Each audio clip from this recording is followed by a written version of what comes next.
କ୍ଷୀରରେ ଗୁଡ଼ ମିଶାଇ ପିଅନ୍ତୁ, ଗଣ୍ଠି ଯନ୍ତ୍ରଣାରୁ ଉପଶମ ପାଆନ୍ତୁ।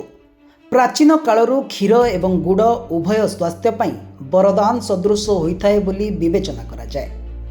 ଶୀତ ଋତୁରେ ଲୋକମାନେ ବହୁତ ଉତ୍ସାହର ସହିତ ଗୁଡ଼ ଖାଆନ୍ତି। ସ୍ୱାସ୍ଥ୍ୟ ବିଶେଷଜ୍ଞଙ୍କ କହିବା ଅନୁସାରେ କ୍ଷୀର ସହିତ ଗୁଡ଼ ମିଶାଇ ପିଇବା ଦ୍ୱାରା ଏହା ସ୍ୱାସ୍ଥ୍ୟ ଉପରେ ବହୁତ ସକାରାତ୍ମକ ପ୍ରଭାବ ପକାଇପାରେ।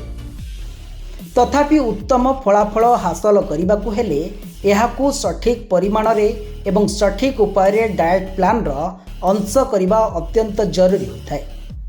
ତେବେ ଆସନ୍ତୁ ଜାଣିବା କ୍ଷୀର ଏବଂ ଗୁଡ଼ ମିଶାଇ ପିଇବାର ଉପକାରିତା ସମ୍ପର୍କରେ। ଗୁଡ଼ କ୍ଷୀର ମାଂସପେଶୀକୁ ଆରାମ ଦେବା ସହିତ ହାଡ଼କୁ ମଜବୁତ କରିବାରେ ପ୍ରଭାବଶାଳୀ ପ୍ରମାଣିତ ହୋଇଥାଏ। ଯଦି ଆପଣ ଗଣ୍ଠି ଯନ୍ତ୍ରଣା ସମସ୍ୟାରୁ ମୁକ୍ତି ପାଇବାକୁ ଚାହୁଁଛନ୍ତି ତେବେ ଆପଣ ଗୁଡ଼ ସହିତ କ୍ଷୀର ପିଇବା ଆରମ୍ଭ କରିବା ଉଚିତ। ଗୁଡ଼ କ୍ଷୀର ସାହାଯ୍ୟରେ ହିମୋଗ୍ଲୋବିନ୍ ଅଭାବକୁ ମଧ୍ୟ ଦୂର କରାଯାଇପାରିବ।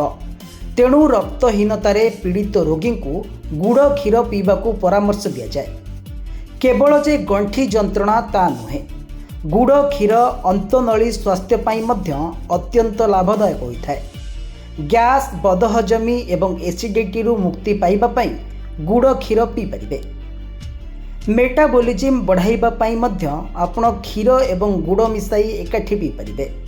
ଏହା ବ୍ୟତୀତ ଗୁଡ଼ କ୍ଷୀର ପିଇବା ଦ୍ୱାରା ଆପଣ ନିଜର ରୋଗ ପ୍ରତିରୋଧକ ଶକ୍ତି ମଜବୁତ କରିପାରିବେ।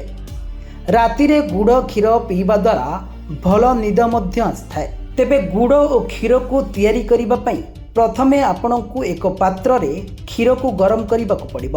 ପରେ ଏଥିରେ 1 କିମ୍ବା 2 ଚାମଚ ଗୁଡ଼ ପାଉଡର କିମ୍ବା ଏକ ଛୋଟ ଗୁଡ଼ ଖଣ୍ଡ ମିଶାନ୍ତୁ।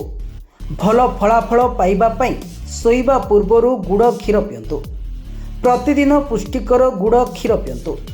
କେବଳ 1 ମାସ ମଧ୍ୟରେ ହିଁ ଆପଣ ନିଜେ ଏହାର ସକାରାତ୍ମକ ପ୍ରଭାବ ଦେଖିବାକୁ ପାଇବେ। Bureau report, news alert 24x7।